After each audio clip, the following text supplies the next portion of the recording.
I was about 10 years old when something very strange happened to me. I lived in an old neighborhood in Tampico, where many wooden houses were still inhabited and others were abandoned by time, with collapsed roofs and wood darkened and worn. There was one in particular that still stood but was much abandoned. I spent a lot of time in that place. I played there with my green plastic soldiers and my little lead toy cars for hours, and the time always passed too quickly. After a while I began to feel watched. Without thinking too much of it, every afternoon after school I went to that house, which stood right across from mine, so my parents had no idea where I played. One afternoon I stood at the door, and before I could step inside an icy breeze struck my face, sending a chill from head to toe. I entered slowly, thinking maybe someone was inside. As soon as I did I knew the atmosphere had changed. It was suffocating and smelled strange. There was a sepulchral silence. You couldn't hear the birds singing or the cars passing by. "Is anyone there?" I shouted, nervous. Only distant murmurs answered. I walked carefully over the polished boards and rusty nails toward the back of the house where I usually played. The silence made me uneasy, but I wanted to finish a fort for my dolls. Just before entering what had been a large room, I heard a voice right beside my shoulder. I turned to see who it was. No one was there. When I turned again, I froze. A child stood by the back door, looking at me with a pale face and a fixed stare. His hands hung at his sides. He wore a school uniform, a white shirt and navy pants. At first I felt calmer seeing him. I asked if he lived nearby. He nodded. I began to put together some toys that had been left there before, and the child said something in a very low voice. I could hardly make it out. Annoyed, I turned and asked, "What?" The boy leaned toward me, looked right at me, pressed his hands together, and screamed, "Run!" The scream cut through me. The way he said it made me tremble. I dropped everything and ran between tables and piles of rubbish. I didn't take long to get out.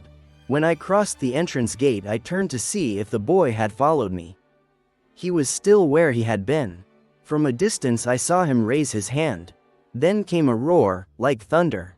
The roof of the house collapsed. Dust and debris flew everywhere and I covered my face with both hands. The noise and dust alerted the neighbors.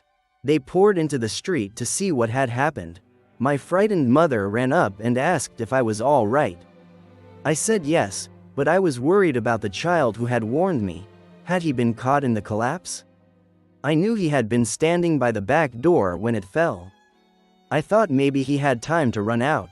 I waited to see him come out somewhere, but he never appeared. Strange, because there was no other exit but the main entrance. Days later I returned, but the rubble made it impossible to get into the house freely. I wanted to retrieve my toys, but it would be difficult. I searched around to see if the boy was nearby, but I found nothing. Resigned, I walked toward the seamstress who lived near my home. My mother was waiting for me there. I arrived while my mother was talking to an old woman. I sat down on a couch by an old TV that didn't even turn on.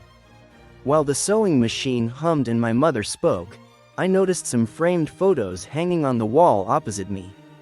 In all of them was the figure of a child I found very familiar.